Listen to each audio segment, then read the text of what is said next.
The Knicks take Game 1 over the Pistons in the first round of the NBA playoffs. I'm Chelsea Sherrod here with our SNY NBA insider, Ian Begley, and they had to grind this one out, Ian. They were trailing by 8 to end the third quarter, and then they go on a 21-0 run to finish out this game. What changed for the Knicks in the fourth quarter to get this win? Well, you give Campaign a lot of credit, right? He comes in off the bench, and he gives you 11 points in that fourth quarter. It changed the energy of the game, and he wasn't the first guard off the bench for Tom Thibodeau in the first half, so it looked like he might have been getting the short end of the stick from a minutes perspective, and he comes in and does what he does. Then you have Jalen Brunson starting the game 2 for 13, but he made 10 of 14 to finish the game, including a lot of big baskets in the fourth quarter. It seemed like his ankle was hurting him a little bit in the third, but then he comes back and makes some big shots. Yeah, Campaign definitely was the energy shifter in this one. But this wasn't just an offensive game that gave them this win. They did a lot on the defensive end as well.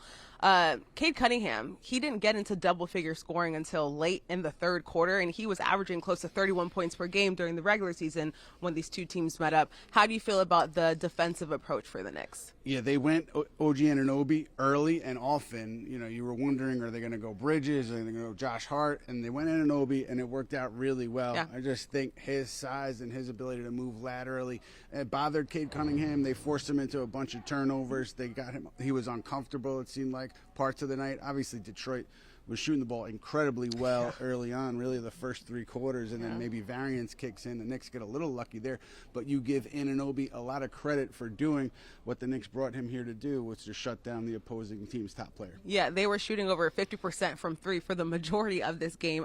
Okay, but the Knicks, they give up 11 offensive rebounds. We talked about Jalen Brunson getting off to a slow start. Tom Thibodeau said that they have a lot to work on, a lot to fix heading into Game 2. What are some of those things that you think they need to fix? Probably getting out to the three-point line. It seemed like Detroit had a lot of easy looks from beyond the arc, and the Knicks in the regular season, I think they ranked 26th in opponent field goal percentage from three. They weren't giving up a ton of threes, so that was okay, but the percentage was very high. So something to look at there is maybe the rotations. Karl Towns, as well as he played, there were a few open threes that Tobias Harris had where there was no one near him. So maybe that's something to work on.